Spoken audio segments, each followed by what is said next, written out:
كتير مننا بيشوف إن الشغف في الشغل ده أعظم حاجة، هو الوقود اللي بيخلينا ننجح ونكبر. بس عمرنا فكرنا إن نفس الشغف ده ممكن يكون هو النار اللي بتحرقنا ببطء ومن غير ما نحس؟ المعادلة الصعبة هي دي: إزاي نفضل شعلة حماس من غير ما نتحول لرماد بسبب التعب والإرهاق؟ عشان نفهم الموضوع ده أكتر خلونا نحكي حكاية شخصية ممكن كل واحد فينا يشوف حتة من نفسه فيها. بطل الحكاية دي اسمه أحمد ده بقى الشغل بالنسبة له ما كانش مجرد وظيفة بيروحها الصبح وخلاص، لا، الشغل ده كان هويته، كان شغفه، كان الحاجة اللي بيحقق بيها ذاته. حكاية أحمد دي رحلة بتورينا إزاي أكتر حاجة بنحبها في الدنيا ممكن لو غفلنا عنها لحظة تتحول لأسوأ كوابيسنا. في الأول خالص أحمد كان شعلة طاقة ما بتطفيش. يعني فكرة إنه يقعد ساعات زيادة في المكتب دي ما كانتش مشكلة، دي كانت استثمار، خطوة بتقربه من حلمه. أي مشروع زيادة يجيله يا سلام، دي فرصة جديدة يثبت فيها هو مين وقدراته إيه. كان مقتنع تماماً إنه هو ده الطريق ومفيش غيره للنجاح. بس زي أي حاجة في الدنيا الوضع ما بيفضلش على حاله. مع الوقت الاستثمار اللي كان بيتكلم عنه ده بدأ يتحول دين على صحته، على وقته، والفرص اللي كان بيجري وراها بقت عبء تقيل على كتافه. الحماس اللي كان بيزقه لقدام هو نفس الحماس اللي بدأ ياكل فيه من جوه.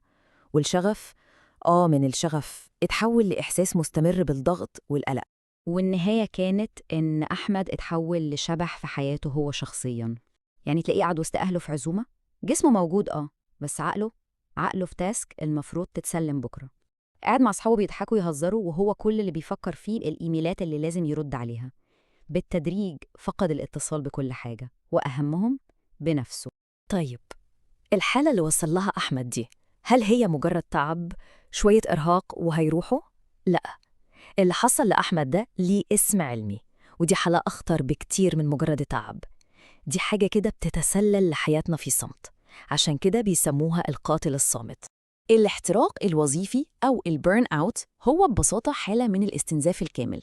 تخيلوا معايا كده إن كل واحد فينا عنده بطارية للطاقة العاطفية، وبطارية للطاقة الجسدية، وتالتة للطاقة العقلية. الاحتراق الوظيفي هو لما الثلاث بطاريات دول يوصلوا ل0% ويفضوا تماماً. وده بيحصل ليه؟ بسبب إن ضغط الشغل بيفضل شغال من غير ما ندي لنفسنا أي فرصة حقيقية إننا نوصل الشاحن تاني. طب والنتيجة؟ النتيجة بصراحة مدمرة. احنا بنتكلم هنا عن إرهاق مزمن، يعني تعب ما بيروحش حتى لو نمت كويس. بنتكلم عن صحة بتتدهور، جهاز مناعة بيضعف، علاقاتنا مع أقرب الناس لينا بتتوتر وبتتأثر. والغريبة إن حتى الشغل نفسه اللي بنضحي بكل ده علشانه إنتاجتنا فيه بتقل. يعني باختصار بنخسر على كل الجبهات. ولو فاكرين إن دي حالة نادرة، لأ، الأرقام والدراسات بتقول كلام تاني خالص. شوفوا الرقم ده: 47%. 47% من الموظفين حاسين أن التوازن بين شغلهم وحياتهم الشخصية ضعيف جداً. متخيلين؟ يعني تقريباً نص اللي بيسمعونا دلوقتي بيعانوا من المشكلة دي بدرجة أو بأخرى. الموضوع كبير بجد. طيب، السؤال المهم: إيه اللي بيوصلنا للحالة دي؟ إيه اللي بيولع النار دي أصلاً؟ عشان نفهم الأسباب هنستخدم تشبيه بسيط قوي وفعال جداً اسمه مثلث النار. بصوا، أي حريقة عشان تقوم محتاجة 3 حاجات أساسية، دي بديهيات: حرارة، وقود، وأكسجين. شيل أي عنصر من ال3 دول والحريقة هتطفي فوراً. الاحتراق الوظيفي بقى هو حريقة برضه، وبينطبق عليه نفس القانون بالملي. أول عنصر الحرارة. الحرارة دي هي إيه؟ هي الضغط المستمر اللي بنعيشه كل يوم، الإيميلات اللي ما بتخلص وبتجيلك الساعة 10 بالليل، الديدلاينز اللي تحس إنها كانت امبارح مش بكرة، التوقعات العالية قوي اللي لازم دايماً تكون قدها. الضغط ده هو الشرارة اللي بتبدأ كل حاجة. نيجي بقى للعنصر التاني، الوقود. وهنا بقى المفارقة اللي توجع بجد. عارفين إيه هو الوقود اللي بيغذي نار الاحتراق دي؟ هو أحسن ما فينا، حماسنا، طموحنا، رغبتنا إننا ننجح ونعمل شغل كويس. النار دي بتاكل في الحاجات الحلوة دي، بتستهلكها لحد ما يبقاش فاضل منها أي حاجة. طيب، معانا حرارة ومعانا وقود. إيه بقى اللي بيخلي النار دي تولع أكتر وتكبر؟ الأكسجين. والأكسجين في حالتنا دي هو غياب الدعم. لما الواحد يشتغل ويتعب وما يلاقيش كلمة تقدير واحدة، لما يحس إنه لوحده في وش المدفع ومفيش حد في ظهره. البيئة دي هي الأكسجين اللي بيخلي حريقة صغيرة تتحول لجحيم، كأنك بالظبط بتفتح عليها شباك هواء. طيب، بما إننا كده فهمنا المشكلة وعرفنا أسبابها، السؤال اللي يطرح نفسه، نطفي الحريقة دي إزاي؟ الحل كله بيبدأ من مفهوم واحد مهم جدا، اسمه فن الانفصال. يعني إيه انفصال نفسي؟ ده مش معناه خالص إنك تقفل اللابتوب وتمشي، لأ، ده أعمق من كده بكتير. معناه إن عقلك نفسه يقفل ملفات الشغل. يعني لما تكون قاعد مع عيلتك تبقى قاعد معاهم فعلا، بتركيزك، بقلبك، بكل حواسك. ولما تكون بتعمل هواية بتحبها تبقى مستمتع بيها هي وبس، من غير ما تلاقي صوت مديرك بيرن في ودنك فجأة. المقولة دي بتلخصها حلوة قوي.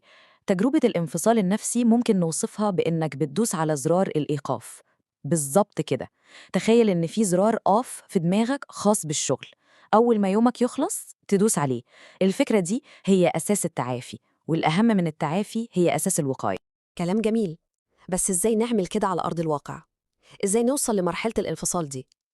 الموضوع مش سحر، الموضوع محتاج شوية أدوات بسيطة وفعالة ممكن أي حد فينا يطبقها في حياته.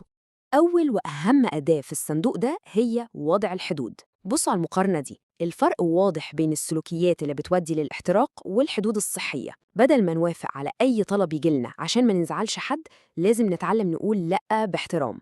بدل ما الإيميلات والموبايل يفضلوا شغالين 24 ساعة في البيت، لازم ناخد قرار واعي إن الشغل مكانه الشغل.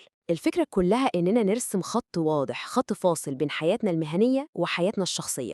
الأداة التانية هي طريقة لإدارة الوقت، اسمها تقنية بومودورو، وفكرتها عبقرية في بساطتها. بتشتغل على أي تاسك لمدة 25 دقيقة بتركيز كامل، وبعدين تاخد 5 دقائق راحة إجبارية. بعد كل 4 مرات بتاخد راحة أطول. طب إيه فايدة ده؟ مش بس بيزود تركيزك، الأهم إنه بيدرب عقلك على فكرة إن الراحة دي جزء لا يتجزأ من الشغل، مش رفاهية أو تضييع وقت. وطبعاً ما نقدرش نتكلم عن التوازن من غير ما نذكر الأساسيات.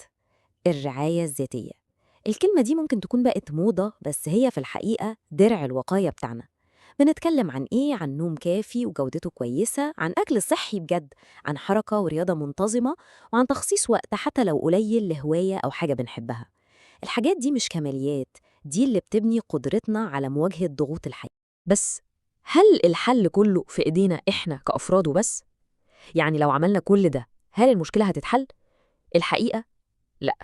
مهما حاولنا، لو البيئة اللي بنشتغل فيها نفسها سامة ومريضة، هنفضل نعاني. وعشان كده لازم نبص على الصورة الأكبر، الدور الجماعي. وهنا بتيجي المسؤولية الكبيرة على الشركات والمؤسسات. هم اللي في إيدهم يخلقوا بيئة عمل صحية، بيئة عمل تقدر فكرة التوازن بين الشغل والحياة، وتشجع على سياسات مرنة، والأهم توفر موارد حقيقية للدعم النفسي. الوقاية المستدامة والمؤثرة بجد لازم تبدأ من فوق لتحت، مش العكس. في الآخر المعادلة دي مش سهلة. الشغف ده قوة جبارة، بس أي قوة جبارة من غير سيطرة وتحكم بتتحول لدمار. عشان كده السؤال الأخير ده مش لنا كلنا، ده لكل واحد فينا بشكل شخصي. إزاي نحافظ على الشعلة اللي جوانا من غير ما نسمح لها إنها تحرقنا وتحرق كل حاجة بنحبها حوالينا؟